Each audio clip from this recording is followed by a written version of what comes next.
Today in the Fresh Brew Run Club, there's a new world record set in the men's marathon. I'm going to talk about what happened, what shoes Kiptum was wearing, and what this means for the future of the marathon. Let's jump in.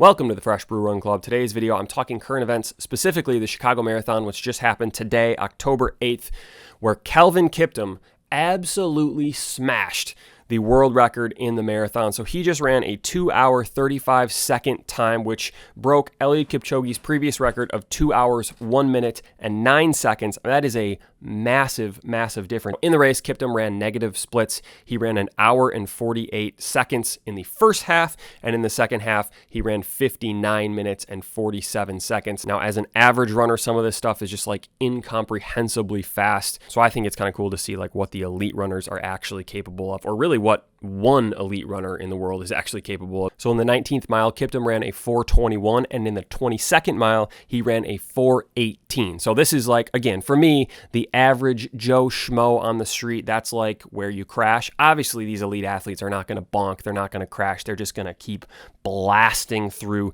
these miles, and that's exactly what he did. Just an incredible performance. Now, Kipchoge has broken 2 hours, but that was not in an officially sanctioned marathon. That was like basically a big ad for Nike where they had the absolute perfect conditions, and many of the things that they did in that race would make his record of breaking 2 hours ineligible for an official world record. So to see an actual official world record get that close to the 2 hour barrier is incredible.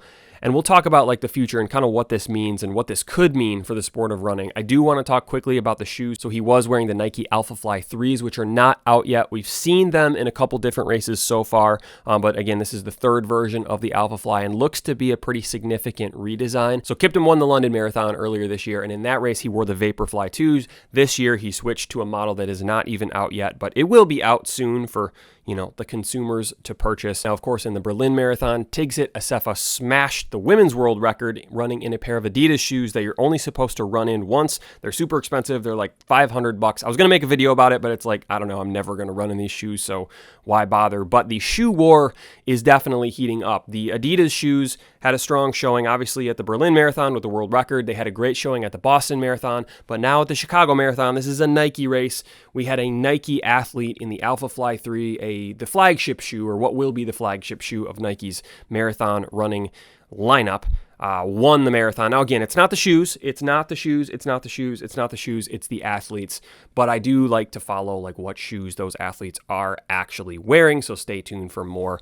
I don't know. Maybe I'll get a pair of the Alphafly 3's. I'm planning on running my little rinky-dink marathon in the Alphafly 2's this year. So we'll see how that goes. But anyway, I do want to talk about bigger picture stuff. Like, what does this mean for the marathon? So I think this is fascinating. The fact that Kiptum smashed this world record in an official race, like there were no like pacers rotating in and out. There were no cyclists, riding beside him, handing him bottles. He actually went out in a real marathon and broke this record and got 35 seconds away from breaking 2. Now, that 35 seconds, I could say, if he just runs like 1.5 seconds faster per mile, he could break 2.